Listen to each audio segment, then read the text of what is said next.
Swedish I do not go London के metaphysical poem के जनक कहे जाने वाले जॉन डॉन के द्वारा लिखा गया एक जुदाई का कविता है। एक बार जॉन डॉन को अपने पत्नी समान प्रेमिका एनी मोरे को छोड़ के जर्मनी जाना होता है।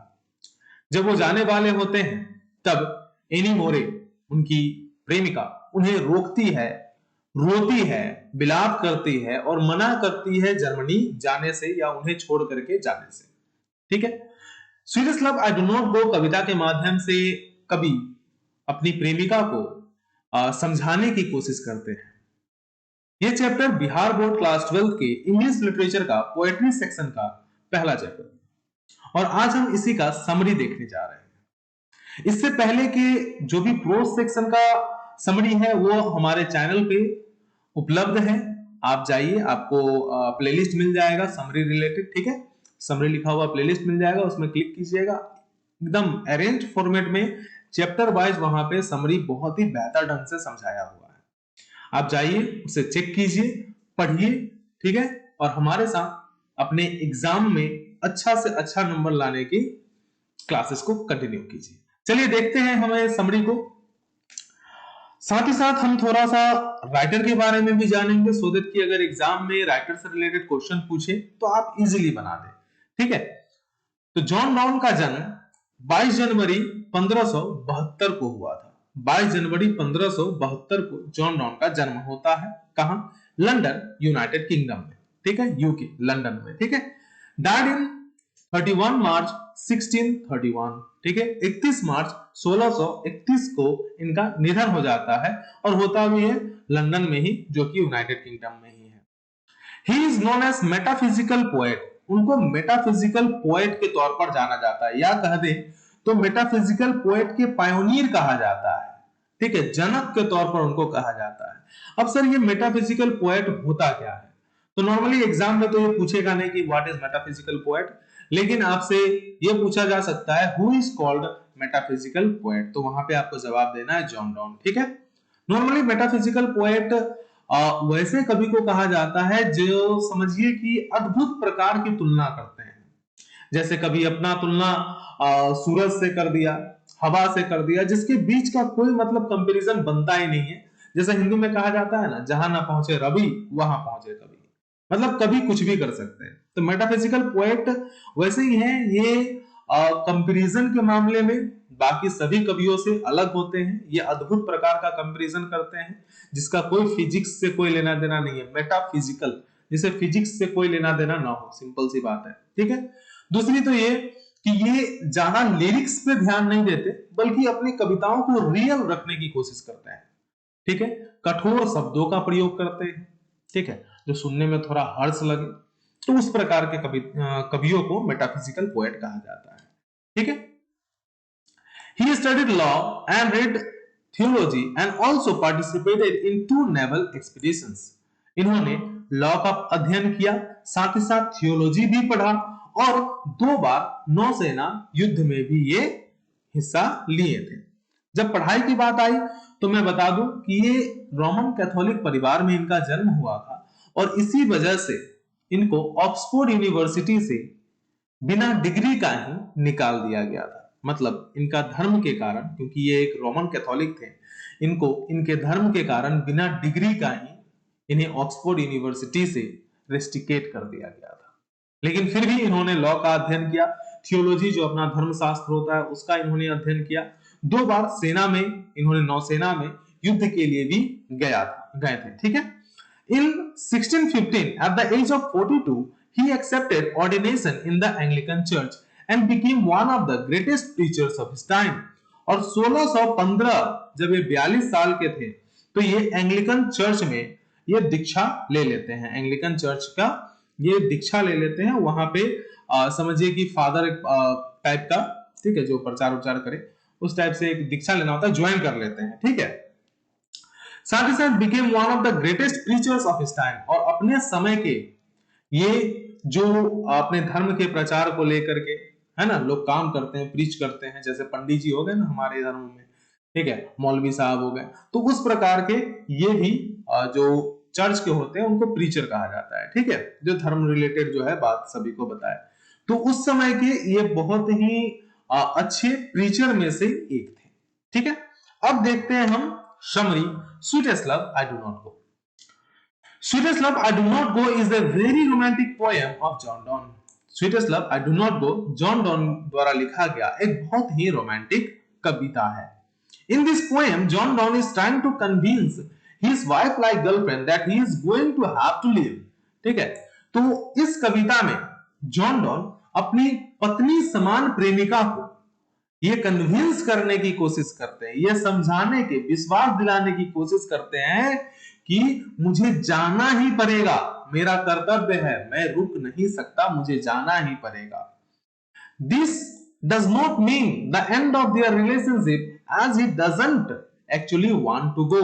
ठीक है, इसका ये मतलब नहीं, मैं जा रहा हूं तो इसका ये मतलब नहीं है कि मैं तुमसे रिश्ता तोड़ रहा हूं, बल्कि मैं खुद भी जाना नहीं चाह रहा, लेकिन जाना तो पड़ेगा। He isn't seeking out another lover or trying to run away from her. वो ये कहती है, वो जॉन डॉन अपनी प्रेमिका को ये समझाती है कि सुनो प्रियतमा, मैं इसलिए नहीं जा रहा कि मुझे तुमसे बेहतर कोई प्यार कर सकेगा, मैं कोई बेहतर अपनी प्रेमिका के तलाश में नहीं जा रहा, मैं जा रहा हूं क्योंकि मुझे जाना पड़ेगा, ये मेरा कर्तव्य है। He needs to go, but only temporarily. He departs. His departure would be as setting of the sun. वो कहते हैं कि वो जा रहे हैं, लेकिन टेम्पररी जा रहे हैं, मतलब अस्थायी रूप से कुछ समय के लिए वो जा रहे हैं। उनका जो डिपार्चर है, उनका जो जाना है, वो समझो कि ये एक सूरज के जाने के तरह है। ठीक है, सूरज के जाना मतलब वही शाम में जब सूरज चला जाता है, सुबह वापस चले आता है, ठीक ना, वही एक सूरज के तरह ही उनका जाना होगा। He will go for a short period of time and would return again as the sun returns in the morning. ठीक है, वो कह रहे हैं कि वो बस कुछ समय के लिए ही जाएंगे, और जैसे सूरज सुबह वापस चला आता है, वैसे वो भी वापस चले आएंगे, सुबह नहीं, जल्द वापस चले आएंगे। अगली स्टेंजा में, in the next stanza, stanza को छंद कहते हैं। ठीक है, he again compares himself with the sun. ठीक है, दूसरे स्टेंजा में भी वो अपने आप को सूरज से कंपेयर करते हैं, मेटाफिजिकल पोएट। ठीक है, अभी अपने आप को सूरज के साथ कंपेयर कर रहे हैं, पहले भी कर रहे थे, अभी भी कर रहे हैं, लेकिन इस वक्त क्या कर रहे हैं, this time he says that he would take speedier journey than the sun. वो कह रहे हैं कि मैं सूरज से भी तेज गति में चलूंगा, मैं अपना जो रास्ता है, जो अपना सफर है, उसे हम उनसे भी तेज गति में पूरा करेंगे। The sun does not have desire or sensations, but he has. ठीक है, वो कह रहे हैं सूरज के पास न इच्छा है, न उत्तेजना है, न इच्छा है, न सेंसेशन है। ठीक है, लेकिन मेरे पास तो है। His wife would be waiting for him and the desire to meet her will make his journey speedier. ठीक है, उनके अंदर क्या इच्छा है, क्या उत्तेजना है कि उनकी पत्नी उनका इंतजार कर रही होगी, और यही जो डिजायर है कि वो अपने पत्नी से जाके मिले, वो इच्छा है कि वो अपनी पत्नी से जाके मिले, वो उनका सफर को और तेज बना देगा। He also believes that loving lots who care for each other cannot be parted away. उनका ऐसा मानना है कि जो एक दूसरे से बहुत ही ज्यादा प्यार करते हैं, उन्हें कभी भी हम अलग नहीं कर सकते हैं। They can overcome any bad chance by joining their strength.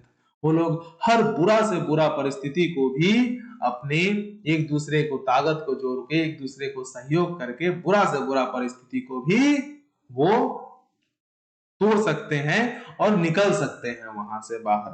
ठीक है, लास्ट में he concludes by asking his lover not to cry or sigh over him. वो लास्ट में यह निष्कर्ष निकालते हुए कविता को खत्म करते हैं, यह कहते हुए कि देखिए अर्धांगिनी, या कहें तो मेरी प्रियतमा, कि आप रोइए नहीं, बिलाप मत कीजिए, आहें मत भरिए।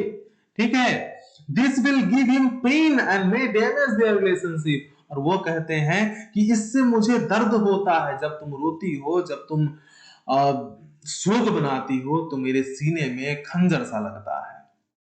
कृपया तुम रो नहीं, इससे मुझे दुख होता है, और शायद कहीं भगवान तुम्हारा बात सुन ले, तो ये हमारे रिश्ते को भी डैमेज कर सकता है। He loves her truly and going soon to join her back in the journey of their lives.